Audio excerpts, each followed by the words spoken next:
सभी को जय यीशु। आज हम बात करने जा रहे हैं संत क्रिस्टीना के विषय में। संत क्रिस्टीना ने अपने जीवन में घोर अत्याचार सहा, यहाँ तक कि उन्होंने अपने विश्वास के कारण अपनी जान भी गंवा दी, लेकिन उन्होंने कभी अपने ईश्वर को नहीं छोड़ा। तो चलिए संत क्रिस्टीना के विषय में कुछ बातें जानते हैं। संत क्रिस्टीना का जन्म 3री शताब्दी के दौरान टायर शहर के एक अमीर परिवार में हुआ। इनके पिता का नाम अर्बेन था, जो कि टायर शहर के एक शक्तिशाली मजिस्ट्रेट थे, जिनके बारे में माना जाता था कि वह बुतप्रस्ती की प्रथाओं में गहरे थे और उनके पास कई स्वर्ण मूर्तियां थी और वह चाहते थे कि उनकी बेटी एक मूर्ति पूजक पुजारी बने।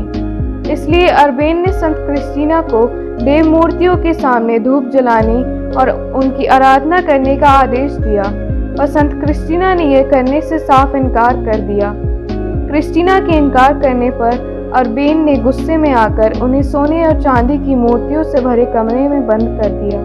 संत क्रिस्टीना का मानना था कि इस दुनिया का कोई महान निर्माता रहा होगा, तो वह इन झूठी देव मूर्तियों पर क्यों विश्वास करे जो मनुष्य द्वारा बनाई गई हैं। वे अपने सृष्टिकर्ता से प्रार्थना करने और उन्हें खुद को अपने सामने प्रकट करने का निवेदन किया।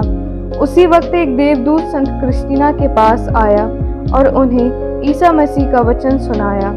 देवदूत ने उन्हें मसीह की दुल्हन कहा, लेकिन चेतावनी भी दी कि वह अपने विश्वास के लिए कष्ट उठाएगी। यह कहकर देवदूत वहां से चला गया। सच्चाई जानने के बाद संत क्रिस्टीना ने झूठी देव मूर्तियों को तोड़ दिया और उन्हें खिड़की से नीचे फेंक दिया। जब क्रिस्टीना के पिता को मूर्तियों की गायब होने की खबर मिली, तो उसने उन लापता मूर्तियों की खोज की। उसने क्रिस्टीना से भी पूछताछ की, लेकिन उसने उससे बात करने से इनकार कर दिया। क्रिस्टीना के इस व्यवहार को देखकर अर्बेन ने अपने 2 नौकरों को उससे बात करने भेजा। उन नौकरों के वापस आने पर अर्बेन को क्रिस्टीना के नए विश्वास के बारे में पता चला।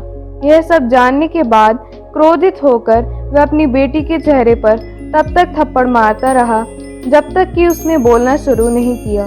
लेकिन क्रिस्टीना के शब्द उसके नए विश्वास की घोषणा करने और सच्चाई को साझा करने के लिए थे। उसने देव मूर्तियों को नष्ट करना भी स्वीकार किया।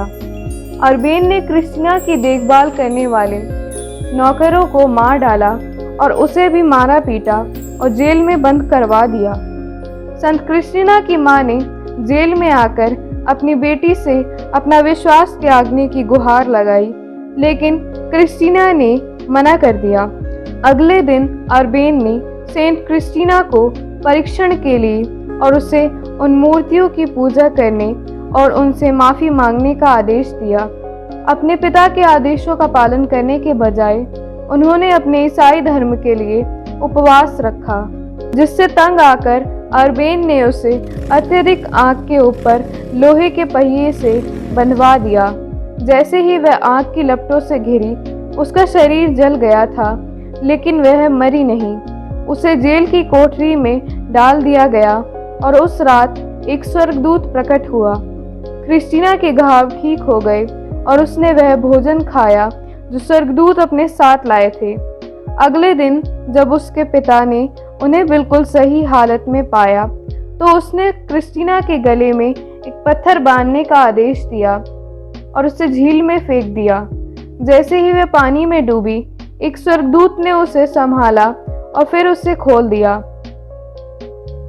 जब वह पानी के ऊपर फिर प्रकट हुई, तो अर्बेन ने उसके जीवित रहने का श्रेय जादू टोने को दिया, लेकिन क्रिस्टीना ने अपने जीवित रहने का श्रेय अपने ईश्वर को दिया, जिससे तंग आकर अर्बेन ने उन्हें मारने का फैसला किया।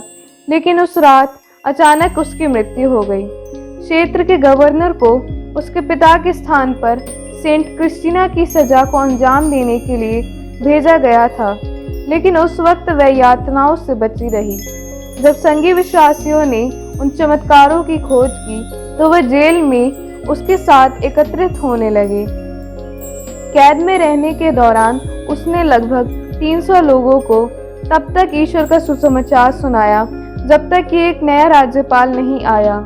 नए राज्यपाल ने उसे आग की भट्टी में डलवा दिया, लेकिन संत क्रिस्टीना वहां भी 5 दिन तक जिंदा रही और आखिर में उसे तलवार से मार दिया गया, लेकिन मरते वक्त भी उसकी आंखों में खौफ नहीं बल्कि अपने ईश्वर के लिए कुर्बान होने की खुशी थी।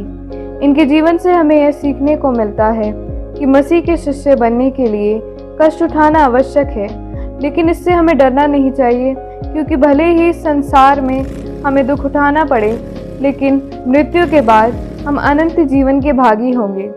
धन्यवाद।